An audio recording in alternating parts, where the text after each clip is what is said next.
Tract 184, février 2024. Approbation du PV du CST du 27 novembre 2023. Comme lors de chaque séance du CST, il y est question d'approuver la rédaction du compte-rendu du CST précédent. Cette dernière se doit être l'œuvre du président du CST, P. Cambray, du secrétaire de séance, choisi par la municipalité, et du secrétaire adjoint, représentant d'un syndicat. Le représentant SUD a refusé de signer le compte-rendu car le président a lui-même refusé d'y inscrire les propos du représentant SUD. En effet, il est dans les habitudes de l'adjoint au personnel d'essayer de priver de parole nos représentants. Voici donc les propos du représentant SUD concernant le thème de l'égalité homme-femme et qui ont en gêné P. Cambray, les accusant de politique. Le statut de la fonction publique est le meilleur garant de l'égalité homme-femme que M. Macron s'évertue à casser, alors toutes ses gesticulations en ce domaine sont du pipeau.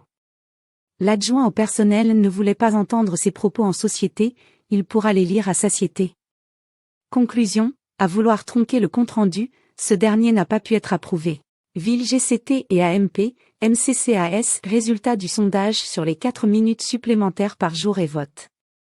À l'unisson des 3 organisations syndicales, il a été souligné que les diverses modalités d'application pour les différents services n'ont pas été précisées, engendrant pour certains collègues un vote à l'aveugle, conséquence logique de l'absence de toute réunion préparatoire avec les syndicats.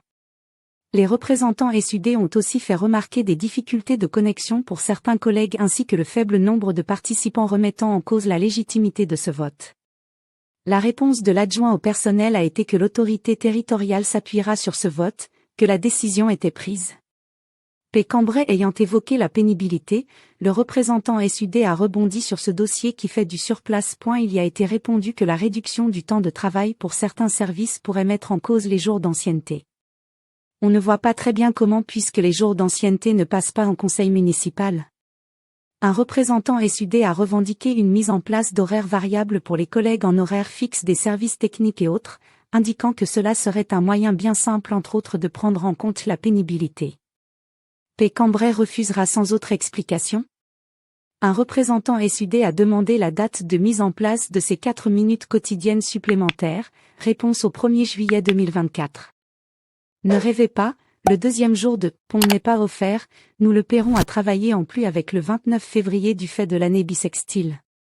Cette année les 2 ponts sont fixés, hormis pour certains services, au 10 mai et 16 août. Vote, contre à l'unanimité. Nota bene, lors du CST du 19 juin 2023, l'adjoint au personnel indiqua que la décision dépendrait du vote des organisations syndicales, repris dans le procès-verbal. Aujourd'hui, il s'assoit dessus sans vergogne. Une fois de plus, que vaut donc sa parole? Ville, nouvelle organisation de l'accueil du CAM, de la NDPE et de Paulbert, Sud précise que cette réorganisation ne fait que répondre à la suppression d'un poste d'agent accueil du CAM, ce qui n'était pas dit dans la présentation, engendrant pour les agents une surcharge de travail et une désorganisation générale des services comme cela s'est déjà vu par exemple au CCAS avec la création de la Maison des femmes. À cela, il nous sera répondu qu'il s'agit d'une optimisation des moyens. Nous pourrons rajouter sur le dos des agents et du service public. Vote, contre à l'unanimité.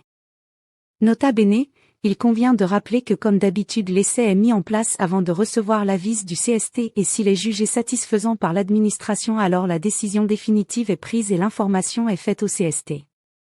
Conclusion, l'administration se fiche de l'avis du CST et elle ne le considère que comme un passage obligatoire. Le mépris. Intelligence artificielle pour la détection du tri défectueux des déchets, il ne s'agissait que d'une simple information. SUD a posé plusieurs questions. Le Reaper va-t-il toujours vérifier visuellement le contenu? Réponse DGAMSO, oui. Concernant les immeubles collectifs, comment cela va-t-il se passer? Réponse DGAMSO, le problème sera moindre avec les colonnes enterrées dont le goulot est trop restreint pour jeter des déchets non appropriés. La CNIL a-t-elle validé le système? Réponse DGAMSO, la CNIL a validé le système directement auprès de la société. La détermination du propriétaire de la poubelle lorsque plusieurs poubelles sont côte-axe en grave-côte n'est pas évidente? Comment cela va être géré? Les poubelles sont certes pucées mais ces dernières ne sont pas activées. L'État a en projet de mettre en place la tarification incitative et le service s'y prépare. Nous avons eu des retours que les volumes de certaines poubelles étaient devenus insuffisants suite à la modification des règles de tri. Que faire? Réponse DG AMSO. L'usager est invité à se rendre directement sur le site de GCT et AMP, M pour faire une demande de poubelle plus grande ou à défaut de téléphoner à GCT et AMP, M. Quels sont les 3 premiers secteurs concernés? Réponse DG AMSO. Van Grutan et Valenciennes Blériot-Sangat, un quartier à l'ouest de Calais. Quand va commencer l'essai? Réponse DG AMSO. Il est déjà commencé depuis décembre. Cela ne va-t-il pas surcharger le travail des ambassadeurs du tri? Réponse DG AMSO. Non, puisque d'autres tâches disparaîtront de ce fait. Représentant CGT, quel le coût d'une telle opération? Réponse DG AMSO. Pour équiper les 3 camions, Ben, 38 000 € par an. Si l'essai n'est pas concluant, on arrêtera. En cas contraire, ce seront 3 autres quartiers qui seront concernés et ainsi de suite. Questions diverses. SUD, où en est-on avec la prime inflation? L'adjoint au personnel répond que pour l'instant, les services travaillent pour regarder s'il y a possibilité de dégager une enveloppe budgétaire pour son versement. Pour ce qui est de la hauteur du montant, il sera au minimum de la moitié prévue par le décret. La DGARH précise que si versement il faudra que cela passe au plus tard au CST d'avril. SUD demande que soit respectée la gradation pour les plus bas salaires. La DGARH répond que la gradation sera respectée. Pour une fois, les petits salaires pourraient, si cette prime est versée, toucher plus. Faut pas lâcher.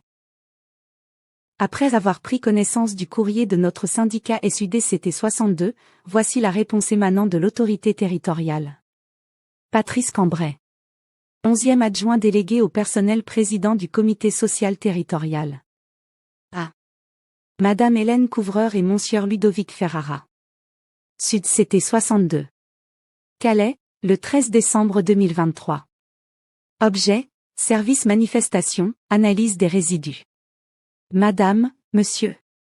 J'accuse réception de votre courrier du 4 décembre 2023 dans lequel vous sollicitez une analyse de résidus gris déposés sur les urnes stockées au service manifestation. Je vous informe tout d'abord que le dossier technique amiante réalisé cette année n'a émis aucune préconisation sur le service manifestation. Néanmoins, je tiens à ce que les agents exercent leurs fonctions en toute sérénité dans ce service comme ailleurs. J'ai donc demandé au service de faire analyser les résidus et d'effectuer en plus une mesure d'empoussière dans les locaux concernés. Les membres de la formation spécialisée du CST seront bien entendu tenus informés des résultats. Je vous prie d'agréer, Madame, Monsieur, l'assurance de ma considération distinguée. Santé au travail, présence d'amiante confirmée. Après bien des atermoiements, malgré nos nombreuses alertes que ce soit par courriel, dont nous avons gardé les traces, courrier ou en formation spécialisée, CHSCT, ce n'est qu'en cette fin d'année 2023 que l'administration a pris le problème à bras-le-corps. C'est ainsi que le dépôt de poussière d'amiante a été révélé dans les bâtiments 10 et 11 des ateliers rue de Toul. Il y a quand même une interrogation dans les résultats de l'analyse, si les fibres d'amiante dans l'air sont en dessous du seuil légal, comment ces poussières d'amiante ont-elles pu atterrir sur le matériel du service manifestation? En tout cas, vos représentants syndicaux suivent l'affaire de près et les mesures de protection et de suivi sont engagées. Inutile de rappeler l'interdiction absolue de se rendre dans ces locaux tant qu'ils n'auront pas été décontaminés ou pas si inutile que ça. Des travaux sont prévus pour remplacer toutes les toitures des ateliers Toul. Au fur et à mesure du temps, au regard des frais engendrés pour la mise aux normes de ces locaux qui ont plus que fait leur temps et surtout de la sécurité des agents, la revendication de Sud de maintenir le projet initial de 2006 de refaire totalement à neuf l'ensemble des ateliers du Centre technique municipal, CTM, était pertinente. Les plans existent, il suffit de les ressortir. Mais peut-être que ce projet ne rentre pas dans les plans de l'autorité territoriale de maintenir un CTM digne de ce nom? École, stagiairisation, à chacun son tour. Il est particulièrement démotivant de se voir passer son tour quand son travail est irréprochable. Trop d'agents précaires et trop longtemps précaires. Alors, comment ne pas comprendre les agents concernés, lorsque c'est plus qu'enfin leur tour d'être stagiairisés, ancienneté oblige, de voir leur candidature rejetée? Cette méthode, synonyme de favoritisme, est le meilleur moyen de décourager les agents. Macron et les avancements de grade et rémunération au mérite, le grand mensonge. Le principal critère d'avancement et de rémunération devra être, à côté de l'ancienneté, le mérite, en tout cas davantage qu'aujourd'hui, a déclaré le chef de l'État lors de sa conférence presse du 16 janvier. Macron veut mieux récompenser les fonctionnaires les plus engagés dans leur travail, dit-il, c'est pour cela qu'il supprime des milliers de postes, qu'il dégrade nos conditions de travail, qu'il casse notre statut. Véritable leitmotiv des libéraux, la sempiternelle chanson des fonctionnaires qui travaillent contre ceux qui se la coulent douce n'est qu'un poison venimeux pour nous diviser et nous pousser l'un contre l'autre. Ce soi-disant mérite, c'est mépriser le travail quotidien des agents au service de la population et notamment la plus fragile, c'est nier le travail d'une partie d'entre nous et c'est surtout favoriser le copinage et le faillotage de ceux qui s'y prêtent, Burke, et que les libéraux apprécient tant. Le mérite relève d'une appréciation subjective dont les motivations politiques peuvent être éloignées de l'intérêt général. Ce « mérite » existe déjà dans la fonction publique et on en voit les ravages. Le statut, ou du moins ce qu'il en reste, en protégeant les agents contre les dérives de la représentation politique est le garant de l'égalité d'accès de tous accent grave chacun au service public. Préservons-le. Et il n'est pas admissible d'entendre ces petites remarques incessantes de l'adjoint du personnel lors des réunions des instances du personnel contre les agents que nous sommes selon lequel, on n'est pas fatigué quand on travaille à la ville. Lamentable et méprisant. Merci d'avoir regardé. Si vous avez apprécié cette vidéo, n'oubliez pas de vous abonner, de mettre un pouce bleu, d'activer les notifications pour être informé de nos prochaines vidéos, et n'hésitez pas à partager sur vos réseaux sociaux. Votre soutien est essentiel pour nous. À bientôt sur votre chaîne Sud CT 62.